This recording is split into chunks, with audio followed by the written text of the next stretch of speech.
Assalamualaikum warahmatullahi wabarakatuh.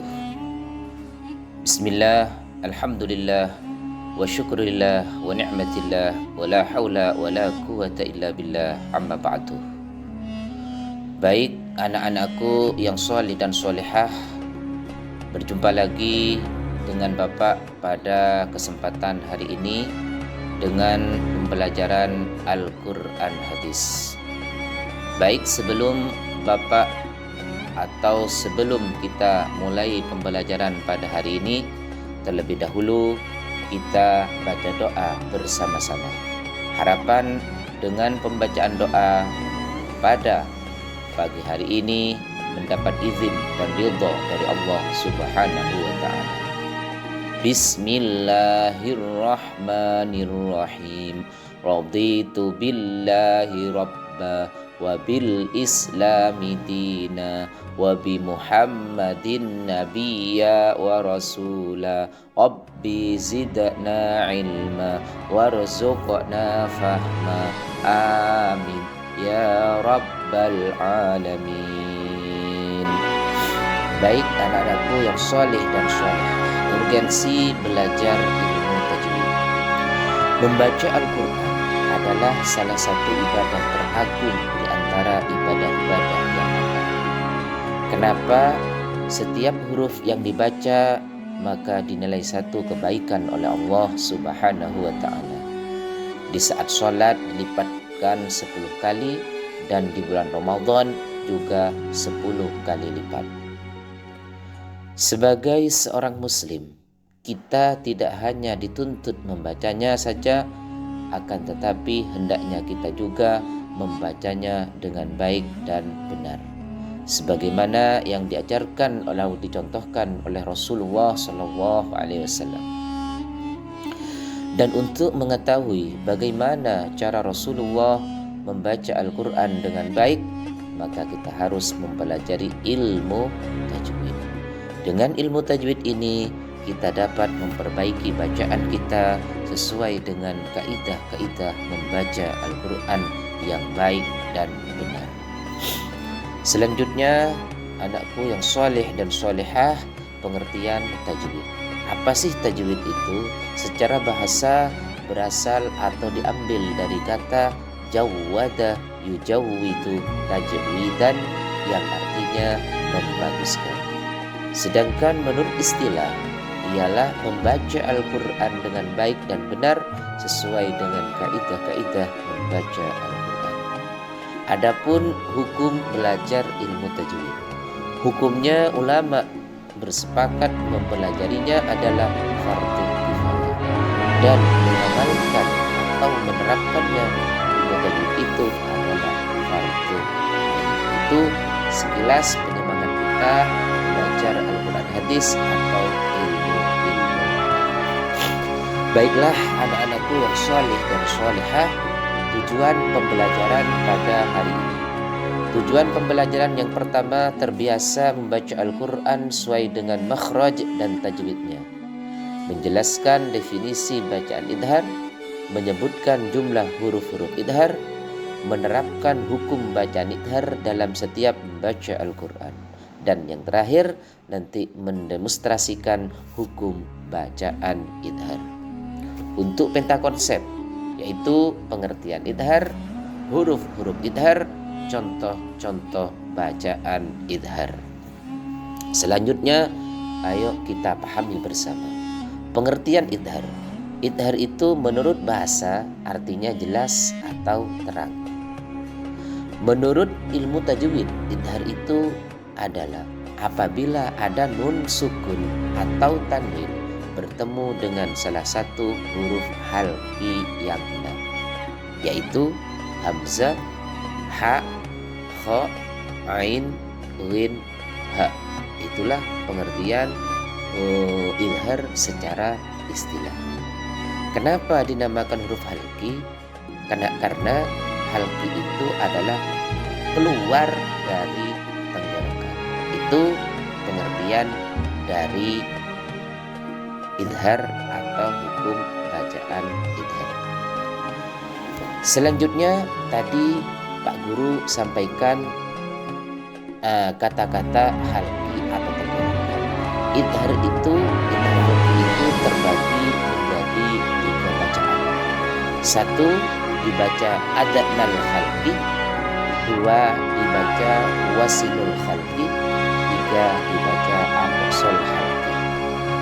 Yang adnal halqi atau pangkal tenggorokan hurufnya ada 2, yaitu huruf ha dan hamzah. Dan yang wasinul halqi hurufnya juga 2 atau tengah-tengah tenggorokan hurufnya juga 2, yaitu ain dan ha. Dan yang terakhir aqsal halqi atau ujung tenggorokan juga hurufnya ada 2, yaitu huruf ghin dan huruf ha. Maka dari itu dinamakan idhar halqi. Jelas dibaca di tenggorokan. Baiklah anak-anakku yang solih dan solihah, selanjutnya yaitu contoh bacaan idhar. Contoh nun sukun bertemu huruf idhar. Nun sukun bertemu huruf hamzah. Man amana. 2. Nun sukun bertemu huruf ha. Min hadidin. 3. Nun sukun bertemu huruf kha. Man khaffat. 4. Nun sukun bertemu huruf ain. Min alakin. 5. Nun sukun bertemu huruf ghin. Min ghillin. 6. Nun sukun bertemu huruf ha. Man 2. Itulah contoh nun sukun bertemu dengan huruf-huruf idhar. Contoh tanwin bertemu dengan huruf idhar. Yang pertama, tanwin bertemu dengan huruf kha. Yauma idzin khasi'atin. 2. Tanwin bertemu dengan huruf hamzah. Qaryatin ahlaknaha. 3. Tanwin bertemu dengan huruf ha. Rizqan hasanah. Yang keempat, tanwin bertemu dengan huruf ha. Salamun hiya. Yang kelima, tanwin bertemu dengan huruf ghin. Faddan walidhah. Dan yang terakhir, tanwin bertemu dengan huruf hamzah. Azabun alimun. Itulah contoh-contoh atau bacaan idhar, baik nun mati atau nun sukun bertemu idhar atau tanwin bertemu huruf idhar. Baik anak-anakku yang soleh dan solehah, semoga yang Pak Guru sampaikan dari awal tadi bisa dipahami dan bisa diamalkan oleh kita semuanya. Amin, amin ya rabbal alamin. Kesimpulan, ayo kita simpulkan. Kesimpulan dari awal sampai akhir, idhar itu artinya adalah jelas atau terang.